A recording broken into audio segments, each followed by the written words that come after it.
At Toyota Motors' recent annual shareholders meeting, a large investor stepped forward with the obvious question. バッテリー EV において、トヨタはテスラに勝てるのか? Can Toyota beat Tesla when it comes to battery electric vehicles? It's no secret Toyota has been dragging its feet on battery electric vehicles for years and years, all the while falling behind many of its key competitors. I'm Jeremy Cato, and this is CatoCarGuy.com. Thanks for watching, and if you have not already subscribed, please do and hit that like button. With the opening of a dedicated BEV factory in May, it seems that market realities, societal and regulatory pressures, and a heating planet have all conspired to force Toyota to play catch-up on the BEV front.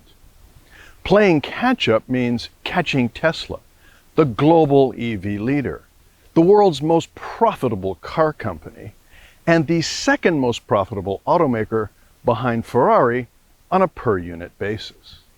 The most popular EV in the world is Tesla's Model Y, and Tesla has been successful because the brand arrived, led by Elon Musk, with a credible strategy, boldness, and products and services that appeal to early adopters and visionaries. Most especially, Tesla has the world's best charging network. Tesla is about 4 times more valuable than Toyota. Tesla is a streamlined operation with 1/3 the employees of Toyota, none of the marketing costs, and earns more than 2 times as much as Toyota on each vehicle. A large group of wealthy, disruptive, and active influencers promote the increasingly unhinged Tesla CEO Elon Musk as if he were a saint. The cult of Elon is strong and powerful. In Tesla and Musk, Toyota faces an existential threat. So now that Toyota has finally gotten into the EV game in a serious way, let's compare Toyota and Tesla model for model. The easiest way to do that is to match Tesla's Model Y against the first Lexus pure battery electric crossover, the RZ450e, which is built on a dedicated EV architecture, the eTNGA that it shares with Toyota's BZ4X and Subaru's Solterra. Yes, Toyota's Lexus luxury brand finally has a dedicated EV, and this is it, the RZ450e. RZ stands for Radiant Zero, as in zero emissions. The raw numbers show that head-to-head, it is a win-win-win for Tesla on the 3 most important considerations for any EV buyer: range, charging, and performance. Still, the Model Y is a tired and dull design with so-so materials and lousy quality. Tesla has real problems with trashy materials and poor service. The research suggests that if your Tesla breaks, you could wait 5+ months and counting for repairs. Meanwhile, Lexus is off the charts for quality and customer service. The least dependable cars you can buy are made by Tesla. The most dependable? Lexus. That's the brand story.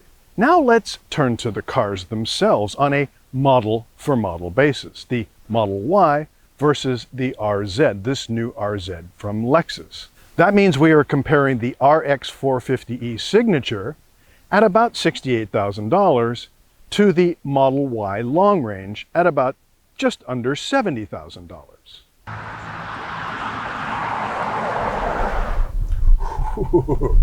You hear that? Exactly. This is an EV. It's dead quiet. And that's one of the huge benefits of having an EV. But what about range? Well, this RZ is rated at 354 kilometers on a single charge. That's with the 18-inch wheels. With the 20-inch wheels, range drops down to 318 kilometers, and that's not very good at all. What about Tesla? What about the Model Y? The Model Y is rated at almost 500 kilometers on a single charge. That's a 150 to almost 200 kilometer difference between the RZ and the Model Y. So Tesla crushes Lexus on range, and that's not a small matter. Toyota and its Panasonic battery partner need to roll up their sleeves. Let's move on to charging, another Tesla slam dunk. Tesla owners get access to the supercharger network, some 45,000 chargers all over the world. That is a massive competitive advantage. Lexus doesn't have its own charging network. Neither do Ford, General Motors, Hyundai Motor, Volvo, and the rest. Tesla owns charging, which is why Ford and General Motors and others have signed up for the supercharger network.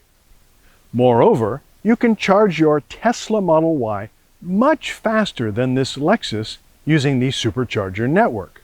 Lexus, its DC fast charging rate is limited to 150 kilowatts, which is subpar for a luxury brand. And what about raw performance? Well, Lexus says the RZ will do 0 to 100 kilometers an hour in about 5.3 seconds. And Tesla has a claimed 0 to 100 kilometer time for the Model Y of around 5 seconds. The Model Y has an 81 kilowatt hour battery versus 71.4 here. Total output, the Lexus is rated at 308 horsepower versus 384 horsepower for the Model Y long range. Again, another win for Tesla. If the Model Y were better built, more reliable, better looking, contained better materials, and if Elon Musk were not the CEO of Tesla, I'd shut this thing down right now and tell you to buy the Model Y. But quality matters. You buy a Lexus, you get a 20-year trouble-free ride. You're likely to be sick of your Lexus before it ever breaks. You buy a Tesla, well, knock yourself out complaining on Tesla owners online. This RX 450Z, well, on looks, what a busy design. Edges, corners, folds, shapes here, there, and everywhere. It's automotive origami. Here up front, under the RZ's hood, is an electric motor. There's no storage space up here. That's quite different from the Model Y, where the mechanicals are a bit more hidden away, leaving a handy frunk up front for odds and ends. The RZ actually has dual electric motors and is standard with all-wheel drive. The same for the Model Y long range and performance models. The RZ and Y are about the same size, but the Y feels airier and is most definitely lighter. Ride comfort? I will tell you this Lexus feels very planted, very secure, even at higher speeds. There's decent steering feedback. It holds a line pretty nicely in a curve like this. So all in all, this is a perfectly pleasant rig to drive.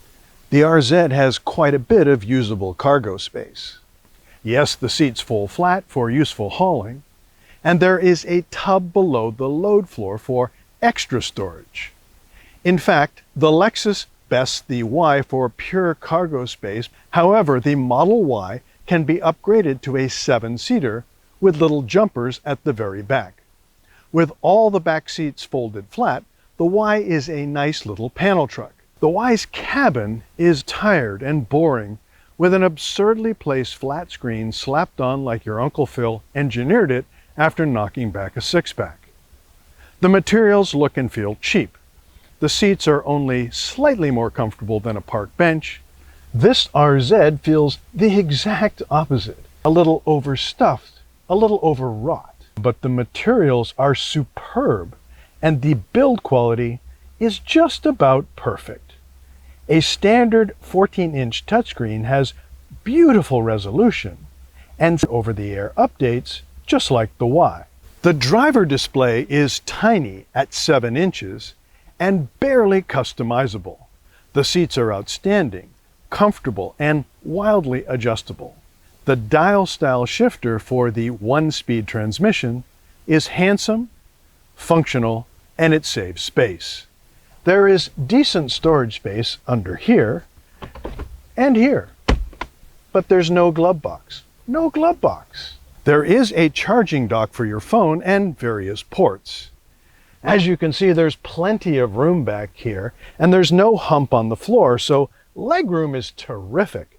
We've got vents and ports, but this is the less expensive version of the RZ without the glass sunroof. The RZ450e says that Lexus and Toyota are now in the EV game in a serious way. But there is room for improvement in charging, performance, and range. The Lexus is clearly a winner for build quality, reliability, and service satisfaction.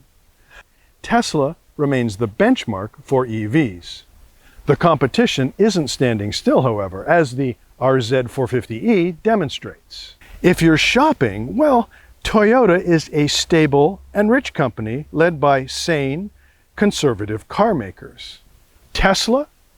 It's hard to separate the Tesla brand from CEO Elon Musk.